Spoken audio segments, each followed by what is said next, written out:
to this computer, and we seem to be live. We're live. Wonderful. Yeah. Thank you so much for meeting with us. I'll give you a little brief introduction. I am Nikki Hatfield. I'm the Black Student Union president. I'll just have us go around and just introduce ourselves really quick, and then I'll give you a little context as to why we invited you here to speak with us. Thank you. Anybody can.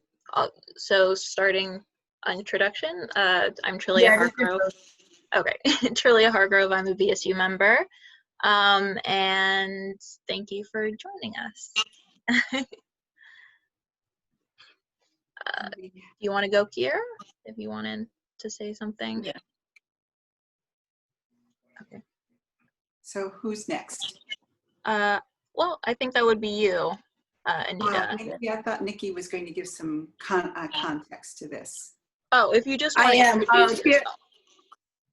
Yeah, but I want Kiara just to introduce herself real quick. Kiara, are you on the phone? Okay. You know what? She'll hop in later. All right. So some context. The Black Student Union, when we were on campus, we're encountering some barriers, right? So what we've been advocating for is some structural change and sustainability within our programs. And we have noticed your post that you posted up. So you do have some context as to what we're asking for, which is a unified space, paid positions for students. So that way it's not such a struggle. Students choosing between work and school should never be an option, should never have to make that decision. And we want to continue to, not be pushed into the margins. We want to create this conversation so that way we can really put some action behind the rhetoric that CCSF has been putting out there, which is students first. So we really want to interview all the potential candidates for the board of trustees, because we know this body controls and pushes the college in a certain direction. So we want to ensure that the person that is one of the board members is like equity focused and really a voice for students, especially students of color. So that's our context. And again, thank you for meeting with us. Well, thank you. Oh, and Leslie Simon, my campaign manager, just joined. Hi. Oh, I think Hi, nice to meet you. Hi. We just did some intros and gave a little context around why we're meeting today. And I had just told Anita that, we've been advocating for some structural changes because we've been encountering barriers in regards to, having to choose between school and work, and then also just a unified space so students have that sense of belonging, and then they continue to meet their educational goals. Yeah. So feel free to introduce yourself, and then Anita, go ahead. Leslie, you want to introduce yourself, and then I'll start. Oh, you're on mute. Sorry. Faculty at the college, used to be chair of Women's and Gender Studies. I founded and coordinated Project Survive, and faculty advisor for the Women's Resource Center, and I work currently on the Affirmative Action Taskforce. Yeah. Great. Thank you. Great. So do you have questions to ask me, or how? We do. Thank you. Trill, you sent that email, the first question, right? So that way at least that first question about what is something you believed earlier in your career but think about differently now. But you can introduce yourself if you want to add more context, you can. But yeah, we do have some questions for you here. Yeah. Okay. Well, let me introduce myself first of all. My family's originally from northern New Mexico, which means our family has been we have indigenous roots, and that's a very important part for us. My father was adopted out when he was 4 months old because his mother died. He had one parent who was Navajo and another who was half Comanche. And he was always proud of those. But he told me that he was nursed by a captive Ute woman. And so that really pricked my thinking. And I thought, I need to study a little bit more about this in the future. And I'll come back to that in a minute. So we lived in Nebraska. We were very poor. We were so poor that we lived in a 2-room house. One room was for all our everyday living and sleeping, and we could be 4, 5, or 6 of us, and we had a very small kitchen, which is about the size of most people's bathrooms.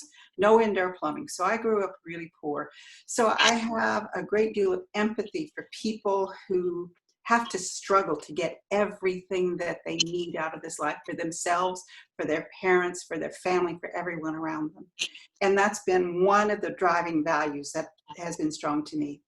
My father got very sick because he was a ditch digger.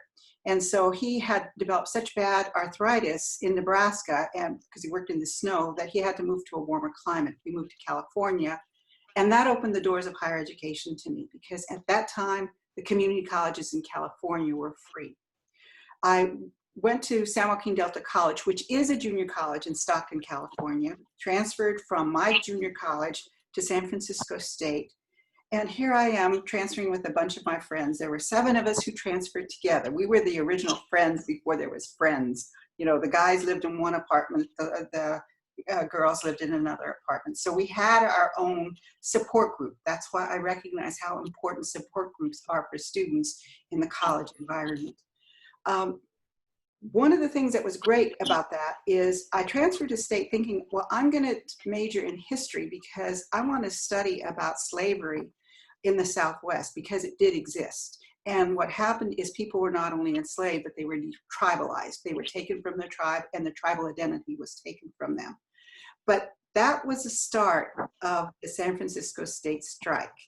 And I became enmeshed in that immediately, and all the discussions about systemic racism and what the strike was meant to address. I changed my major from history to English because none of my history professors would honor the strike. I learned more outside the classroom than I learned in the classroom from the students who were, and the students and the faculty who were putting together the strike. The strike had a list of demands. The 2 primary ones were to establish the School of Ethnic Studies, not departments of ethnic studies, but an entire school of ethnic studies, so there was autonomy, and the Educational Opportunity Program. On the day of the mass bust, the president of the college at the time said, anyone who gets arrested at San Francisco State can never work here. And so that cut out a good number of the strikers. And I was just an ordinary student. I marched the picket line every day, and I organized my English department to go out in support of the strike. But I was not one of the original thinkers. The original thinkers at San Francisco State were the students and the faculty who advised them in the Black Students Union. And that's one of the reasons I wanted to meet you, because here it is all these decades later, and you are again leading a movement at City College that I think is critical. You're taking a similar leadership role, and I want to honor that. Sorry to be so emotional, but that was a very important part of my life. Because I wasn't arrested, the dean of the School of Ethnic Studies called me and said, we'd like you to apply for the associate director position in the Educational Opportunity Program. I applied for it, I got it. I worked there for 2 years, started the tutoring program, had a peer mentor, a peer counselor who worked for me. That was a student employee who actually reached out to the students that I was counseling. I started an EOP journal and started the newsletter, because the newsletter was important to get information out. The third year I was there, I was the associate, I was the director. All of our counselors were year-to-year employees. They were full-time, mostly full-time. 4 of them were full-time, 2 of them were part-time. But they could be let go after a year's service. So one of the things that I did is I started asking a question. And I said, how can I make these people permanent? Went to the business office and they told me how I can make them into permanent positions. That's what I did that year. They became permanent tenure track, so that could ground the EOP regardless of who was there in the other rest of the college. I started working for City College. I started teaching in non-credit ESL, taught for 15 years, became active in the faculty union. I think I'm probably the only woman of color that was ever elected its president, and I think that needs to change. I was elected for 3 years. I was also president of the Academic Senate and an officer of the statewide Academic Senate. Because I had the background in the union and in the Senate, I knew how to read budgets. So in 1990, a new chancellor came in, and they had an accreditation requirement to change the college, either to change the college to have be a multi-college district like Los Angeles City College or San Diego. And the board decided that they wanted one comprehensive community college under one administration.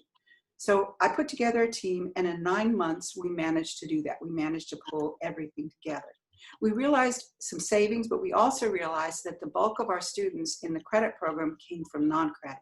And the non-credit revenue generated a lot of revenue to support the rest of the program at City College.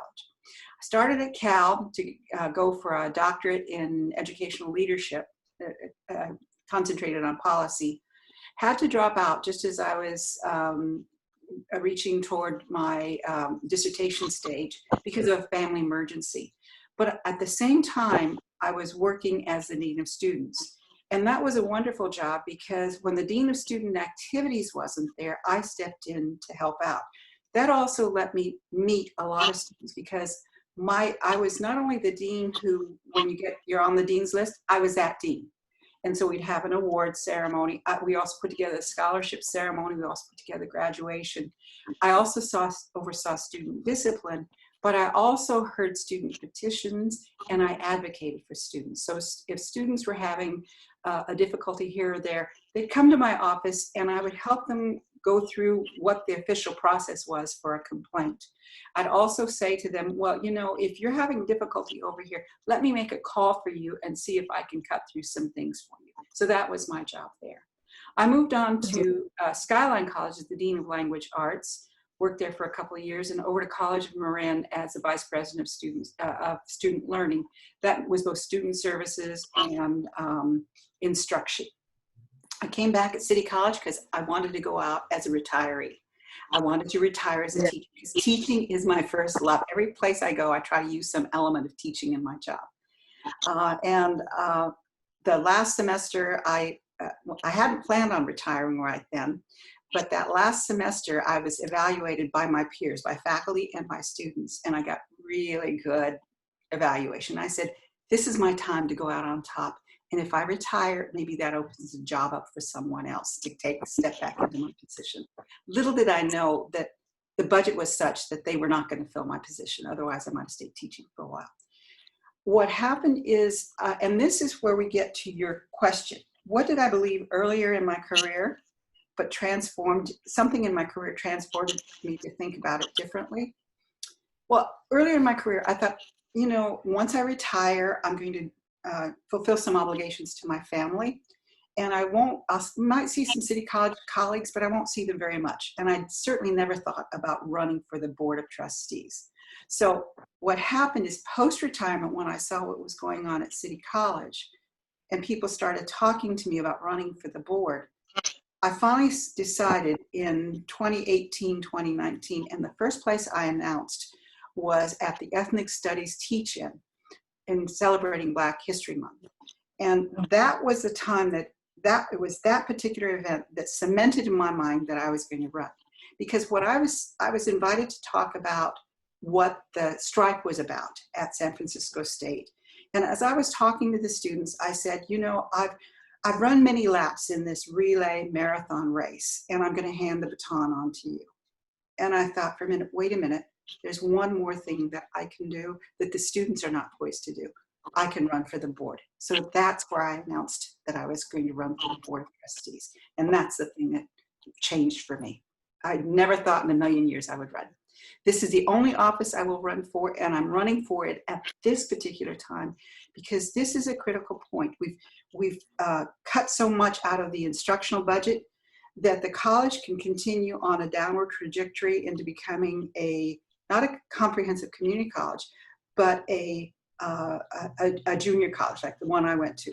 Or it can switch gears. It's still time, but maybe not in a couple of years to remain where we are as a comprehensive community college.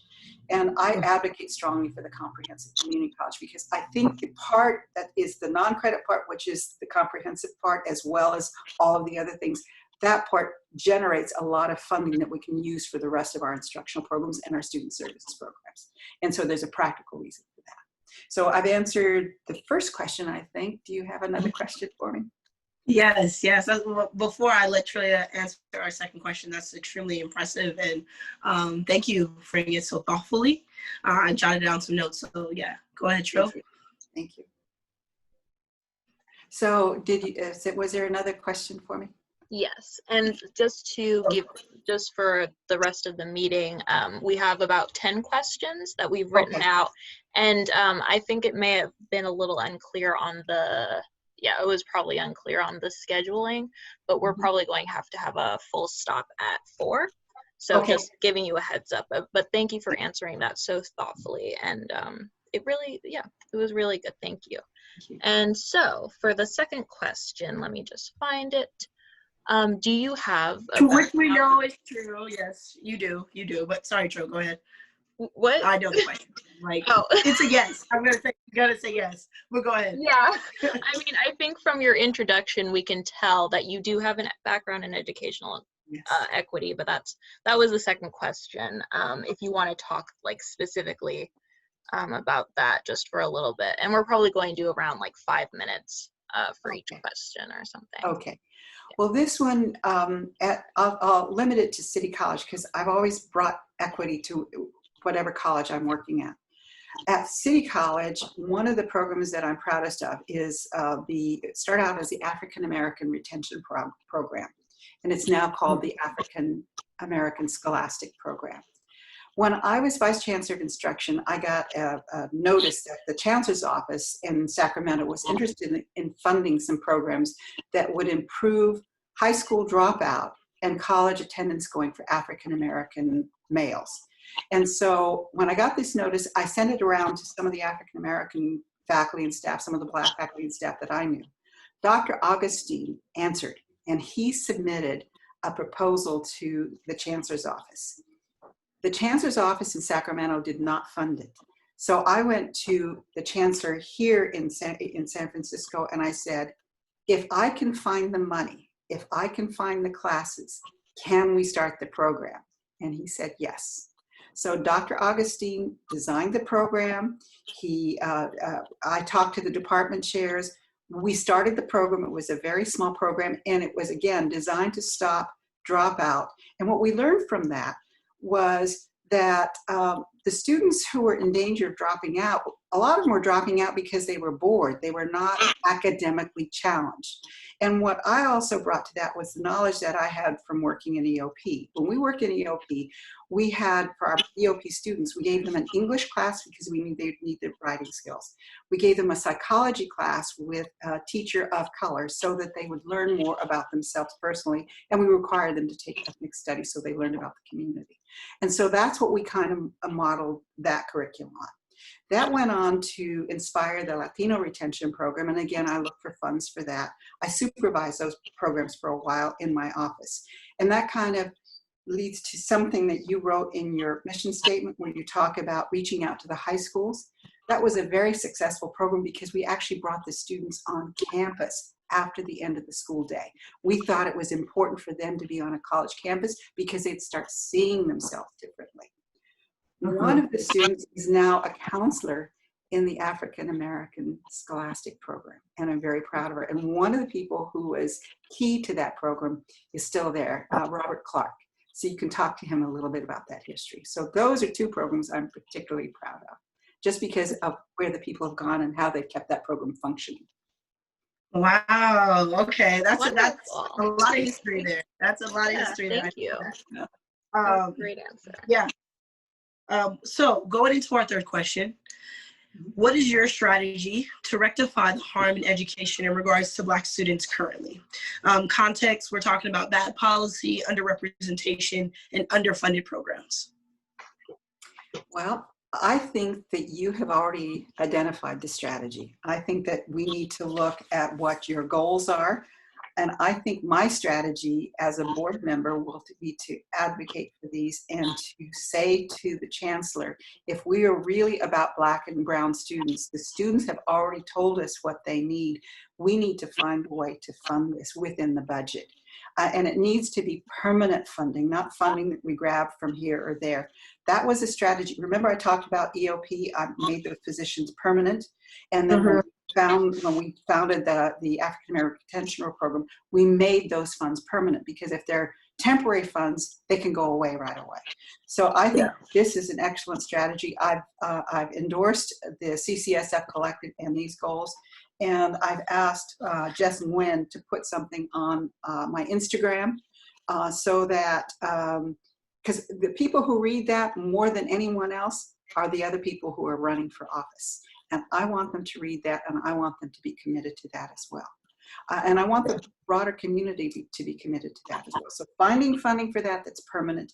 And second strategy is working with the people, for the faculty and the staff, because when I was at State, remember, those were the folks who knew what needed to happen in ethics studies and EOP. You were the folks that know what needs to happen here at City College. So you'd be part of that strategy. Yeah, it's a great, yeah, I would agree with you wholeheartedly. Yeah. Go ahead, Jill. My commitment is, my commitment is 100% because I almost had to drop out of school in order to support ethnic studies. So it's been a 50-year commitment on my part, and it's not going to go away now. And I have less to lose now than I had then because I'm retired. Yeah. Okay. So and thank you so much for that answer. That was really great. Are you familiar with or aware of the Affirmative Action Taskforce and their mission to instate a Black full-time faculty member for the African American Studies Department? Yes, and I think, Leslie, are you on that group? Yeah, Leslie Simon is on that group. And so I'm always asking her questions, and she's always giving me information. And I support that group 100%, and I support a full-time position because you need the transfer degree, and the only people who can write that degree, it has to be a full-time person, and it should be an African American studies teacher who does that. And that's a very practical thing. If you're going to think about having improvement in outcomes for Black students, then you need to have that degree. Absolutely. I agree. So have you taken any classes in African American studies yourself? I have not, because part of it was that when the studies at State got started, I was an administrator, and as part of my administrative duties, I was a counselor. I was shy about taking classes with students who were full-time students. I was shy about being the person in the room that might shut some conversation down because I would be present in that. But I have spent much of my life trying to learn more that you would learn in one of these courses. My most recent has been Henry Louis Gates' series on Reconstruction. Excellent, excellent series on PBS. And some of the other things that he's done. Some of the things on the Civil War. And I did just found an article in Smithsonian about how much money the governments of the U.S., federal and state governments, are paying to all of the Confederate statues. And it was an excellent article, 2018. It had a stack of old magazines, and I said, I think I read this, and I'm going to reread it. So that's how I find out about it. I'd love to take a Black Studies course. I'd like to take a course in all of the diversity and social justice courses. But again, my time was teaching and working. I never had enough time to do it because it wasn't unusual for me to put in a 60, 70-hour work week. Thank you. And I love how you recognize the power dynamic of, like, I would have taken those classes, but then also just given your position and wanting students to learn to be fully vulnerable and open. Yes. That's, very, very enlightening. True. Yeah, that does make a lot of sense, and that's also why we have these Black spaces. And yes, we invite people in, but we always make sure to let people know that this is a Black space. So, and that makes a lot of sense. So thank you. It's sacred, like family space is sacred. Yes. Yeah. Okay, so number 6, can you identify funds in the school budget meant for Black students? If so, tell us the type of fund and how to access it. Like, do you know any allocations of funds that are specific to Black students? And that could be in the budget for scholarships or something like that. It's good to share that kind of knowledge. Like, if there's a scholarship that you know about, sometimes we really can't find it because we've talked about how we need a lot of visibility for these Black programs. So if you know Yes. something, share the wealth. Well, Yeah. the funds that I could think of are the ones that would support existing programs. But I think what we need to is expand the support for those programs because they're working. In terms of scholarships, there may be some scholarships that the scholarship office would have. I know, and if there aren't any funds in there, I think that what we should start doing is we should ask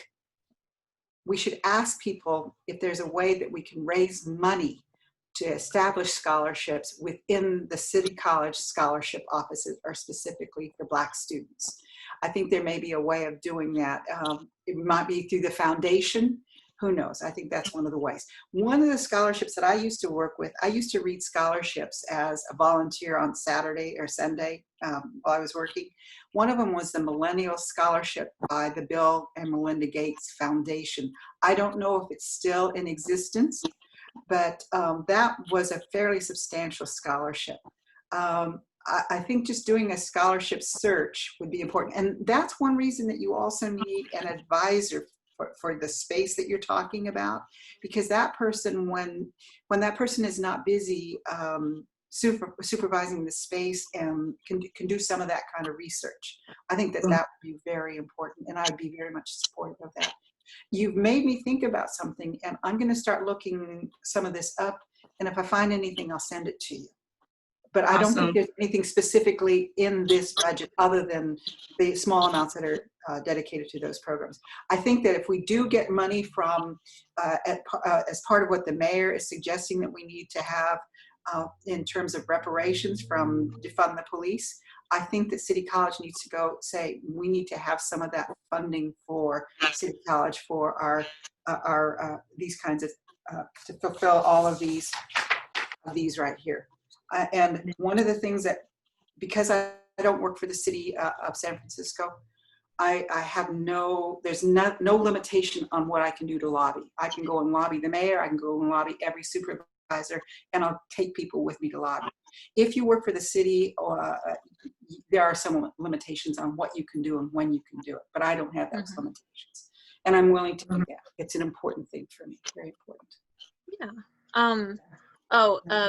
Professor or Leslie Simon, I'm sorry, but if that's okay, you might have if it's okay with the president, they might have some information about the. Yeah, I actually put it in the chat, and there's maybe you know about the organizing that's going on. Yvonne Webb, Ramona Coates, Dr. Patricia Nunley, to set up an endowment fund for the African American Studies Department. Yes, I forgot and about that. Could that. increase another full-time position, as well as scholarships for students, travel money for students, and research institute. So that's going on, and I'll be talking to Anita more about that. Yeah. That's why she's there, and that's why I have to. My campaign is not my campaign; it is our campaign, because it becomes stronger and it becomes wiser. Definitely. Thank you. Going into yes, thank you for answering so thoughtfully.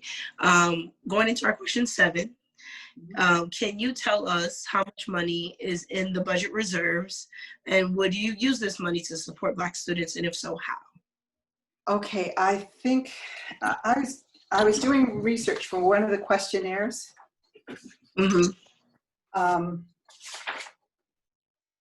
The last one that I saw was May 14th, the Board and Budget Audit Committee.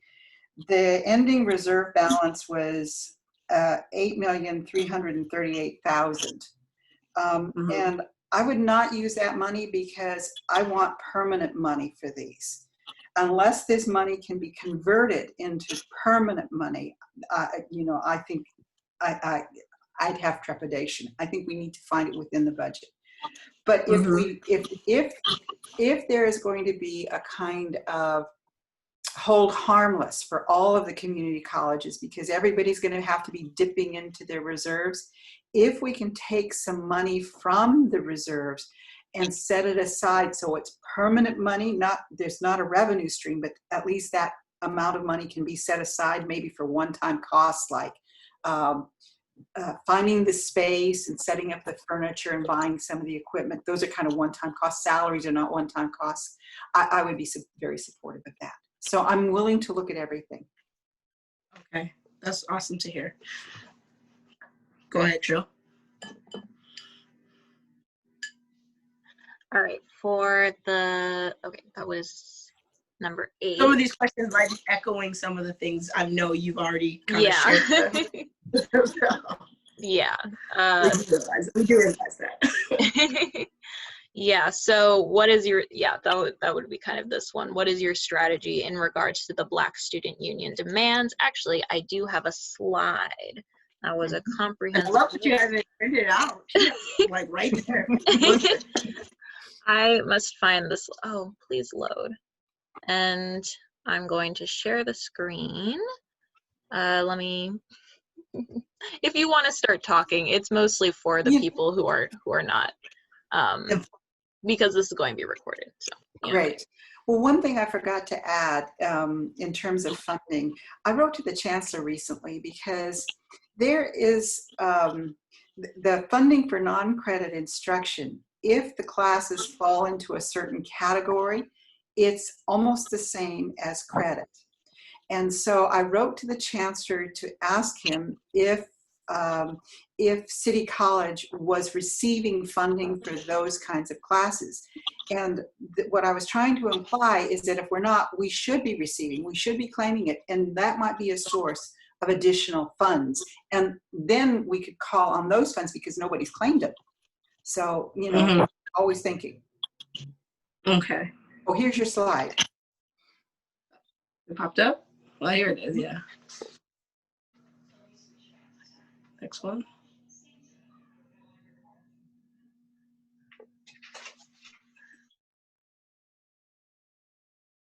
Yeah. Just a little bit more detailed of what we shared with you via email. But then also I seen your post on IG earlier. So it's like, okay, you're very much aligned and you very much understand. I don't have to do so much context, and thank you so much, because it's like easier labor for us as we're conducting this Q&A, knowing that you have all of this background knowledge. Yes. Yeah, so we have unified Black space, networking, you talked about that a little bit, making sure that the Black programs and resources are given visibility, advocating for adequate funding, and an AFAM studies associate. I really think this one is important, and it was brought up by one of our members. And they're all interlinked, aren't they? They're all interlinked. Yeah. That's the beauty. We feel the same way. Yeah. Yeah. Yeah. Well, that's good. So now, not to transition so quickly, but knowing that you have this context, right? It's enlightening and also inspiring, right? Because we don't always meet with folks that understand necessarily what we're saying, and sometimes it comes off like, whoa. We can't be asking for all of that. And it is to have someone that understands that these are the things that work, right? Going into question 9 though, what makes you different in this race? Okay, what makes me different is I have a career in the community colleges. I worked at 3 different colleges. Largest part was at City College. So I understand the inner workings of City College, but I've also served on statewide task forces and committees. So I understand how City College fits into the California community colleges. The other thing that makes me unique is that this is the only office I will ever run for. I'm not running for office so I can have a title behind my name. I'm running for office because I'm very much concerned about the status of City College. And City College to me are the students and the faculty, because most people don't know. The students know their teachers, the teachers know the students. Most people don't care who the board members are. They don't know the names, they don't care about who the chancellor is, they don't care who the vice chancellor of instruction is, but they care about the things that are important. So I have that commitment. The other thing that makes me unique is that I have a lifelong 50-year commitment to and I'm going to use the word student equity in the sense that I think you mean it. It's not the sense that the board has been talking about, because student equity programs have a different definition from the state chancellor's office. I have a commitment to the improvement of Black and Brown students, and I think that's primary.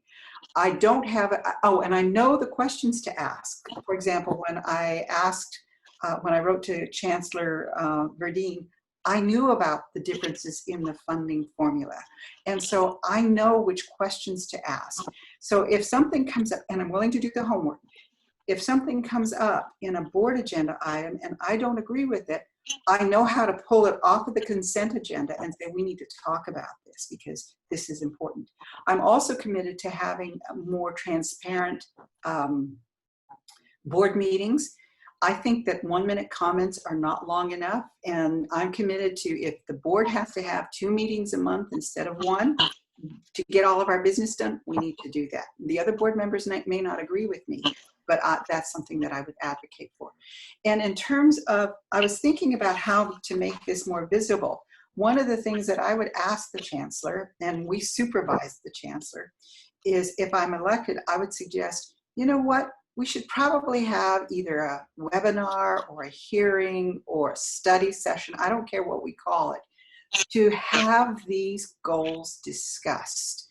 And we should invite the people who are presenting the goals to present, and we should invite anyone who's interested. And then we should come out of that with some definite implementation strategy, and then bring that forward to the entire board. I would hope that the entire board would listen to that. Boards do that. They will do that. They'll have a study session to discuss the budget. They'll have a study session to discuss facilities planning. They'll have a study session to discuss something else. I think this is just as important as all of those things. And that's the way that you bring this to everybody's consciousness. Okay. So that's good to hear, because that's something we've been discussing behind the scenes as far as our goals and who do we need to speak with in regards to ensuring that these goals are sustained. Even when me and Trill transfer, like whoever comes into BSU next, we want to make sure that they still have that the same power that we have that we're holding. We want other students to have that power as well. We don't want it to have to be like rebuilt just because we transfer. Yeah. And you know what a critical thing to remember is that we didn't think that we were going to win. We thought we were going to, I thought, maybe not everybody else, but when I was the marcher, I was not so sure that we were going to win our strike. But here we are 50 years later, and we have ethnic studies all over the US, and now they're in the public schools. So the thing to remember is you have to remember the goal, and you have to remember what you've achieved. And if you don't achieve everything this year, you're thinking ahead by saying we need others who can come behind us, who can continue working on these goals.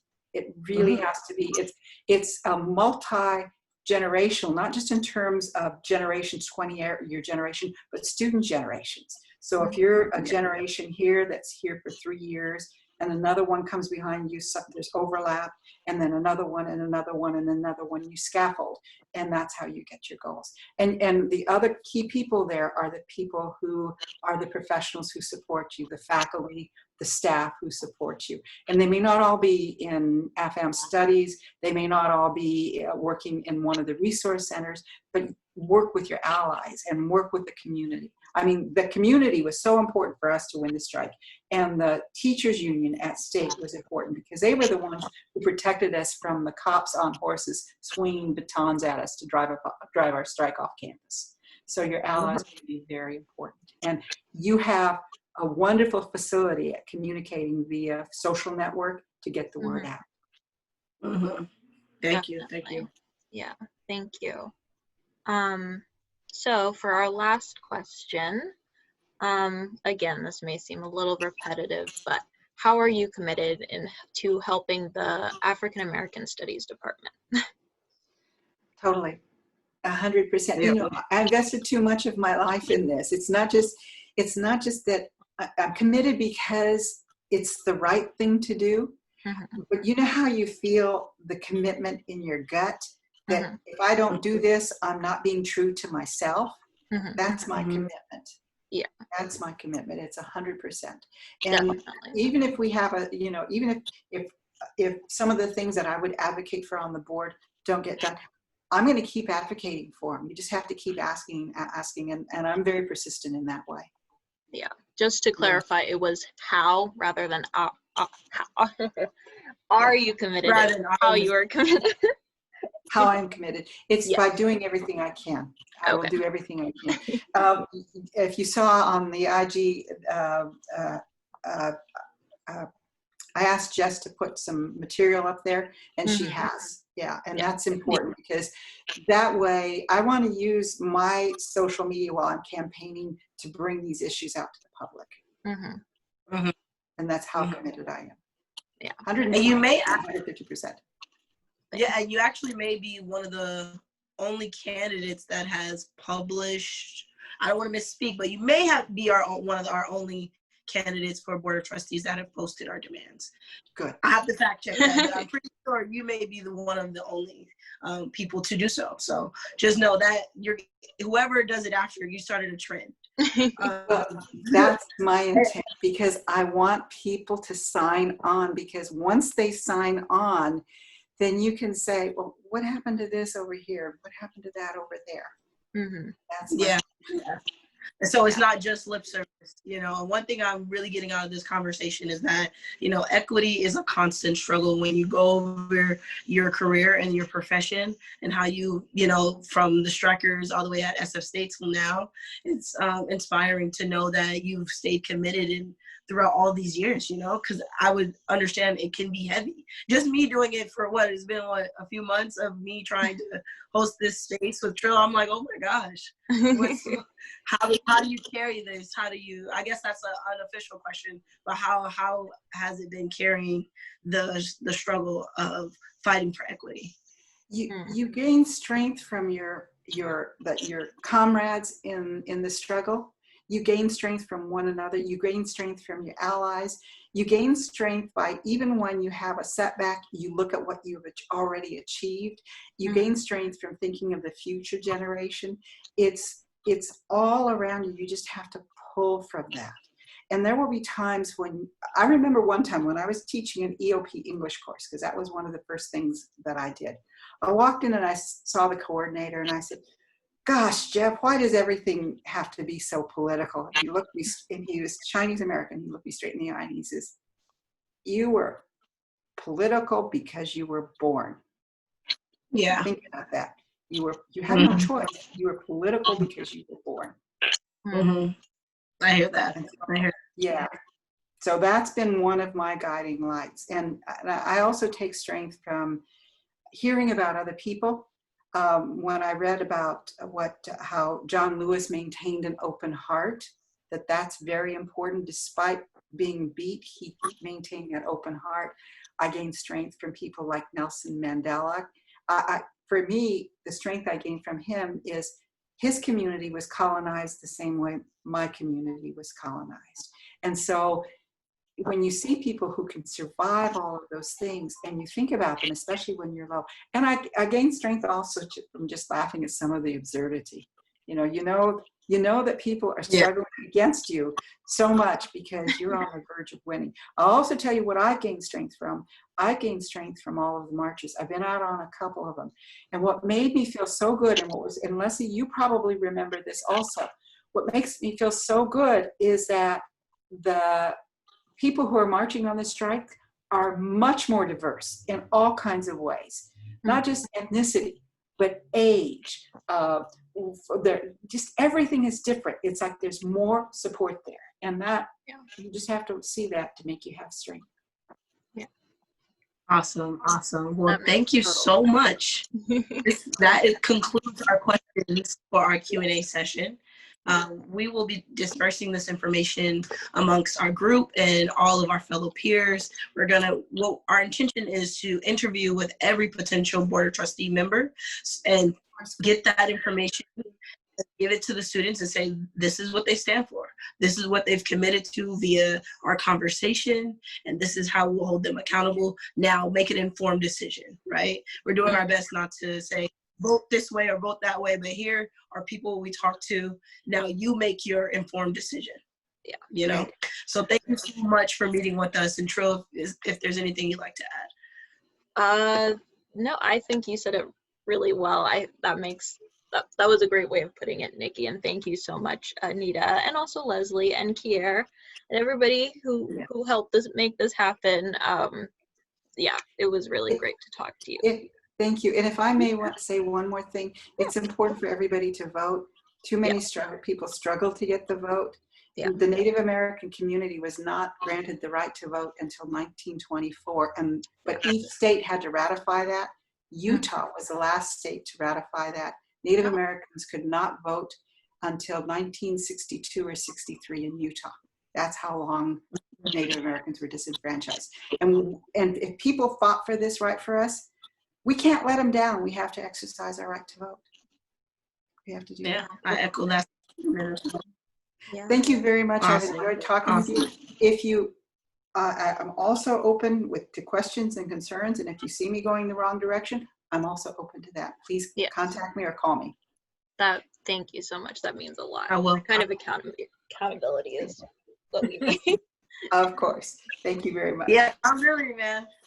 All right. All right. Well, you guys have a lovely evening. You too. Bye-bye.